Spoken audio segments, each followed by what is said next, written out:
श्वेता जी। धन्यवाद अध्यक्ष महोदय। मैं आज भू राजस्व एवं भूमि सुधार विभाग के बजट कटौती प्रस्ताव के विरोध में तथा वर्ष 2026-27 के लिए प्रस्तुत बजट के समर्थन में खड़ी हूं। सदन का समय अत्यंत ही कीमती है अध्यक्ष महोदय, इसलिए मैं बहुत ही कम शब्दों में अपनी बातों को रखूंगी।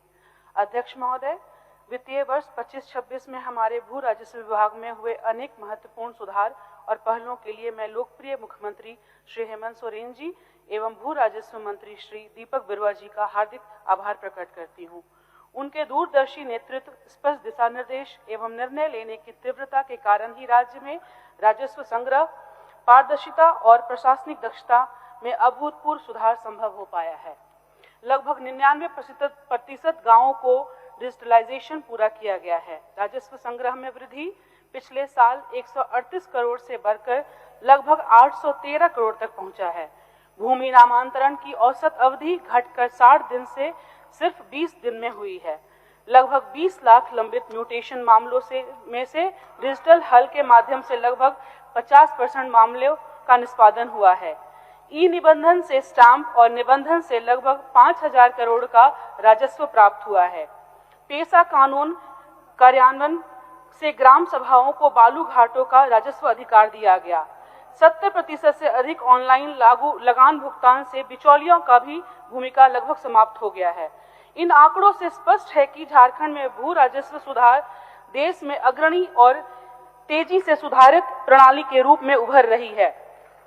अध्यक्ष महोदय, वित्तीय वर्ष 26-27 के बजट विभाग द्वारा कुछ महत्वपूर्ण और दूरगामी पहल प्रस्तावित हैं, जिनसे राज्य में भू राजस्व सेवाओं की पहुंच, दक्षता और पारदर्शिता और बढ़ेगी। अंचल से मुख्यालय तक मशीन उपकरण उपलब्ध कराना, नए भवन निर्माण एवं वाहन क्रय कर दूर दराज के इलाकों तक पहुंचाना, विभागीय कार्यों में किसी भी अवरोध को रोकने के लिए नियुक्ति प्रक्रिया पूरी तरह आउटसोर्सिंग की व्यवस्था की जाएगी ताकि जन सुविधा बाधित न हो। सरकारी एवं निजी संस्थानों के लिए भूमि उपलब्धता, भू लेखों का कुशल प्रबंधन एवं टाना भगत विकास प्राधिकरण का गठन। अध्यक्ष महोदय, मेरे बस 2-3 कुछ सुझाव हैं विभाग को।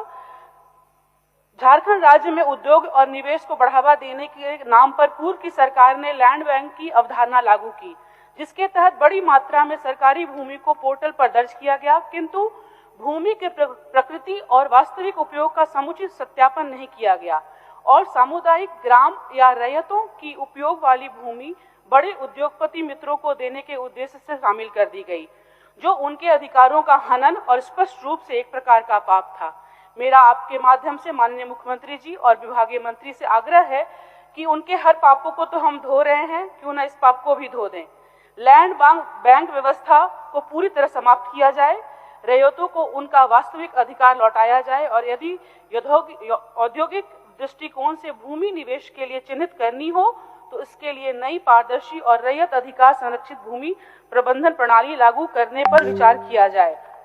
अध्यक्ष महोदय, पूरे झारखंड में भूमि के अधिकांश अभिलेख आज भी पुराने सर्वे सेटलमेंट पर आधारित हैं। छोटा नागपुर क्षेत्र में 1932, संथाल परगना में 1908 के आसपास तथा सिंहभूम में क्षेत्र में लगभग 1964 के रिकॉर्ड प्रचलन में है।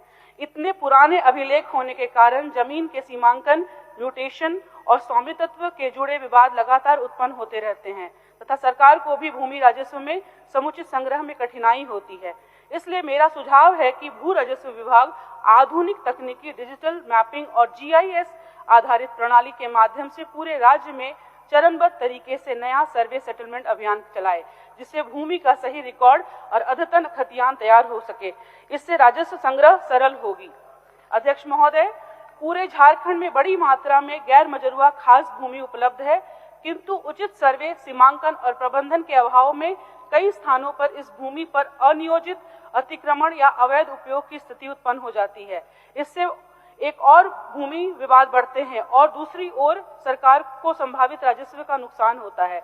इसलिए मेरा सुझाव है कि राज्य सरकार राज्य भर में गैर मजरूआ खास भूमि का समग्र सर्वे और डिजिटलीकरण कर उसका स्पष्ट रिकॉर्ड तैयार करे तथा ऐसी भूमि को योजनाबद्ध करे, साथ ही पुरखों दर पुरखों से बसे लोगों को विधिवत रसीद काटा जाए। धन्यवाद अध्यक्ष महोदय।